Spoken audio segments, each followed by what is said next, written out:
আসসালামু আলাইকুম বন্ধুরা, আমি Mohammad Munna. Welcome to all about amplifier. একটি 2.1 অ্যাম্পলিফায়ার তৈরি হবে, কিন্তু ট্রান্সফরমারগুলো আমার পছন্দ হয়নি। দুই রকমের দুটো ট্রান্সফরমারের একই ভোল্টেজ যদি না হয়, অ্যাম্পলিফায়ার বানালে ভালো হয় না, এটা আমরা সকলেই জানি। এরপরও অনেক কাস্টমাররা আছে খুব জেদ করে যে ভাই এটা দিয়ে তৈরি করে দিতেই হবে, অবশ্যই না দিলে আমার অ্যাম্পলিফায়ারটি ওভাবেই পড়ে থাকবে।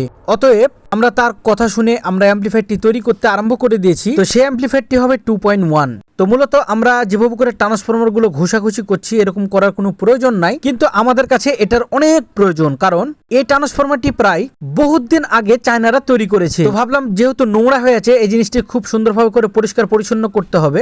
একদম চকচকা করে পরিষ্কার পরিচ্ছন্ন করার পর এটিকে সুন্দরভাবে করে রং করা হবে। যেহেতু দুটো ট্রান্সফরমার আমরা একসঙ্গে রং করব, আগে ঘষাঘষি গুলো করে নিই। সুন্দর করে পরিষ্কার করার পরে সিরিঞ্জ কাগজ দিয়ে ঘুষছি, বাটাল দিয়ে ঘুষছি, ব্লেড দিয়ে ঘুষছি, প্রত্যেকটা জায়গাতে সুন্দরভাবে করে ঘুষাঘুষি করছি। কারণ আমাদের সার্কিটগুলো যখন চলবে, এটা যেহেতু ট্রানজিস্টর সার্কিট, ট্রান্সফরমারটি গরম হতেই পারে। তো ট্রান্সফরমার যদি রং না করা হয়, পরবর্তীতে দেখা যাবে যে ট্রান্সফরমারটি দেখতে একদম কুৎসিত হয়ে গেছে, তখন একদম বিট ঘুটে লাগবে এবং আমাদের যে অ্যাম্পলিফায়ার আমরা যেভাবে করে তৈরি করি সেটার ফিনিশিংও দেখতে ভালো লাগবে না। তাই আমরা ভেবে নিয়েছি যে সুন্দর করে ঘুষাঘুষি করার পর ট্রান্সফরমার দুটিকে রং করে ফেলবো। রং করার পর আপনাদের মাঝে পূর্ণাঙ্গ ভিডিও নিয়ে হাজির হব। তো ট্রান্সফরমার দেখুন, এই মোটা লেয়ারে যে বার্নিশটি দেখতে পাচ্ছেন, মূলত এই বার্নিশটি তোলা যায় না সচরাচর। এই বার্নিশটি তুলতে হলে ধারালো কিছু জিনিস লাগে।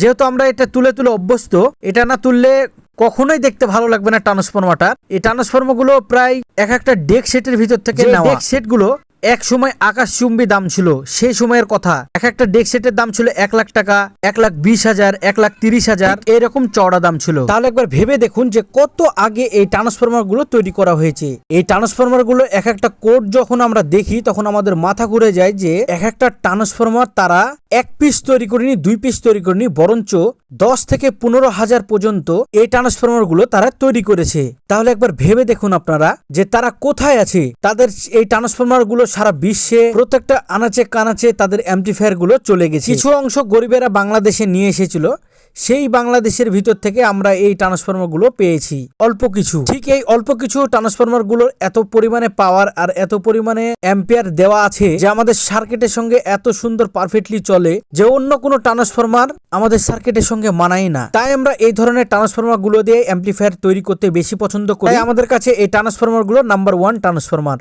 আবারও নতুন কোনো ভিডিও নিয়ে হাজির হবো। ভালো থাকবেন। আসসালামু আলাইকুম।